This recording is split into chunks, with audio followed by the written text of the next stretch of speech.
ನಾನಿವತ್ತು ನನ್ನ ಮದ್ವೆಗಂತ ಏನೇನ್ ಶಾಪಿಂಗ್ ಮಾಡಿದೆ ಗೊತ್ತಾ? ಹಾಯ್ ನಮಸ್ಕಾರ ಎಲ್ರಿಗೂ, ನಾನು ನಿಮ್ಮ ಚಿತ್ರದುರ್ಗದ ಹುಡುಗಿ. ನಾನಿವತ್ತು ನನ್ನ ಮದ್ವೆಗೆ ಶಾಪಿಂಗ್ ಮಾಡಕ್ಕಂತ ದಾವಣಗೆರೆಗೆ ಹೋಗ್ತಾ ಇದ್ದೀನಿ. ನೀವ್ ಕೇಳ್ಬೋದು ನನಗೆ, ಯಾಕೆ ಮೇಡಮ್ ದುರ್ಗದಲ್ಲಿ ಶಾಪಿಂಗ್ ಮಾಡಕ್ ಆಗಲ್ವಾ, ಯಾಕೆ ದುರ್ಗದಲ್ಲಿ ಏನು ಸಿಗಲ್ವಾ ಅಂತ. ಇವಾಗ ಯಾರು ಹೇಳಿದ್ದು ದುರ್ಗದಲ್ಲಿ ಏನು ಸಿಗಲ್ಲ ಅಂತ? ದುರ್ಗದಲ್ಲಿ ಎಲ್ಲ ಸಿಗುತ್ತೆ. ನಾನ್ ದಾವಣಗೆರೆಗೆ ಹೋಗೋ ರೀಸನ್ ಇಷ್ಟೇ. ದಾವಣಗೆರೆಯಲ್ಲಿ ಆದ್ರೆ ನನ್ನ ತಮ್ಮರ್ ಇರ್ತಾರೆ, ಎಲ್ಲಿಗೆ ಬೇಕೋ ಅಲ್ಲಿಗೆ ನನ್ ಬೈಕಲ್ಲಿ ಕರ್ಕೊಂಡು ಹೋಗ್ತಾರೆ. ದುರ್ಗದಲ್ಲಿ ಆದ್ರೆ ನಾನು ಒಬ್ಬಳೇ ಹೋಗ್ಬೇಕಲ್ಲ, ಅದಕ್ಕೆ ದಾವಣಗೆರೆಗೆ ಹೋಗ್ತೀನಿ, ಅಷ್ಟೇ ರೀಸನ್. ಅಷ್ಟೇ.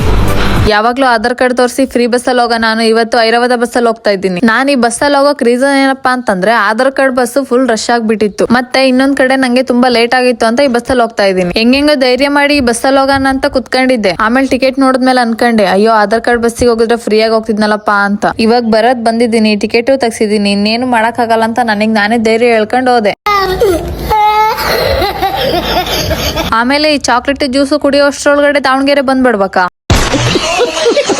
147 ರೂಪಾಯಿ ಕೊಟ್ಟಿದ್ದಕ್ಕೂ ಲಾಸ್ ಇಲ್ಲ ಅಂತ ಹೇಳ್ಕೊಂಡು ಕೆಳಗೆ ಹೇಳ್ಕೊಂಡೆ. ಆಮೇಲೆ ಬಸ್ ಸ್ಟ್ಯಾಂಡ್ ಅಲ್ಲಿ ಬಂದ್ ಕುತ್ಕೊಂಡಿದ್ದೆ. ಅಷ್ಟೊತ್ತಿಗೆ ನನ್ನ ತಮ್ಮರ್ ಬಂದ್ರು. ಅವ್ರನ್ನ ಕರ್ಕೊಂಡ್ ಸೀದಾ ಹೋಗಿದ್ದೆ ಜೂಡಿಯೋಗೆ. ನಾನ್ ಇವಾಗ ಯಾಕಪ್ಪ ಶಾಪಿಂಗ್ ಮಾಡ್ತಾ ಇದ್ದೀನಿ ಅಂತಂದ್ರೆ, ನನ್ ಮದ್ವೆ ಕಣ್ರಿ, ಮದ್ವೆ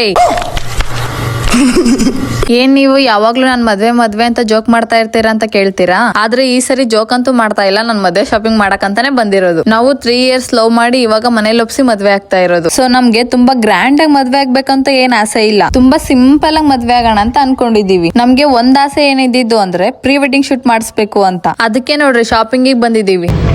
ನಾಚ್ಕೊಂಬೇಡ ಬಿಡು. ನೋಡಿ ಗೈಸ್, ಇವನು ನನ್ನ ತಮ್ಮ. ಯಾರಾದ್ರೂ ದುಡಿಯಕ್ ಬಂದ್ರೆ ಪ್ಲೀಸ್ ಮೀಟ್ ಆಗಿ, ಪ್ಲೀಸ್. ನಿಮ್ಗೆ ಇದು ಆಕ್ಚುಲಿ ಚೆನ್ನಾಗಿರೋದು. ಆಮೇಲೆ ಶಾಪಿಂಗ್ ಎಲ್ಲ ಮುಗಿಸ್ಕೊಂಡು ಹೊರಗ್ ಬಂದ್ವಿ. ಇನ್ನು ನಿಮ್ಗೆ ನಮ್ ಲವ್ ಬಗ್ಗೆ ಆಗಿರ್ಬೋದು, ಮದ್ವೆ ಬಗ್ಗೆ ಆಗಿರ್ಬೋದು ಹೇಳಕ್ಕೆ ತುಂಬಾನೇ ವಿಷಯಗಳಿವೆ. ಅದನ್ನೆಲ್ಲ ಒಂದೇ ವಿಡಿಯೋದಲ್ಲಿ ಹೇಳಕ್ಕಂತೂ ಆಗಲ್ಲ. ನಮ್ ಮದ್ವೆ ಶಾಪಿಂಗ್ ಬಗ್ಗೆ, ಲವ್ ಬಗ್ಗೆ, ಮದ್ವೆ ಬಗ್ಗೆ ಎಲ್ಲ ಮುಂದಿನ ವಿಡಿಯೋಗಳಲ್ಲಿ ಡೆಫಿನೆಟ್ಲಿ ನಿಮ್ ಹತ್ರ ಎಲ್ಲ ಶೇರ್ ಮಾಡ್ಕೋತೀನಿ. ಆಮೇಲೆ ಅಲ್ಲಿಂದ ಮನೆಗ್ ಬಂದ್ವಿ. ಇಲ್ಲಿ ನೋಡಿದ್ರೆ ಇವರು ಏಡಿ ಹಿಡ್ಕೊಂಡ್ ಬಂದ್ಬಿಟ್ಟಾರೆ. ನಾನು ನನ್ನ ಲೈಫಲ್ಲೇ ಏಡಿ ಸಾಂಬಾರ್ನ ಯಾವತ್ತೂ ಟೇಸ್ಟ್ ಮಾಡಿಲ್ಲ, ಅದಕ್ಕೆ ಇವತ್ತು ಟೇಸ್ಟ್ ಮಾಡೋಣ ಅಂತ. ನೀವು ಕೂಡ ಯಾರಾದ್ರೂ ಏಡಿ ಸಾಂಬಾರ್ನ ಟೇಸ್ಟ್ ಮಾಡಿದ್ರೆ ದಯವಿಟ್ಟು ಕಮೆಂಟ್ ಅಲ್ಲಿ ತಿಳಿಸಿ. ಹಾಗೆ ನನ್ನ ಮದ್ವೆ ಆಗೋ ಹುಡುಗ ಯಾರು ಏನು ಅಂತ ಮುಂದಿನ ವಿಡಿಯೋಗಳಲ್ಲಿ ಹೇಳ್ತೀನಿ ಅಂತ ಈ ವಿಡಿಯೋನ ಇಲ್ಲಿಗೆ ಎಂಡ್ ಮಾಡ್ತಾ ಇದ್ದೀನಿ. ಈ ವಿಡಿಯೋ ನಿಮ್ಗೆ ಇಷ್ಟ ಆಗಿದ್ರೆ ಸಪೋರ್ಟ್ ಮಾಡಿ. ಮುಂದಿನ ವಿಡಿಯೋಗಳಲ್ಲಿ ಸಿಗೋಣ.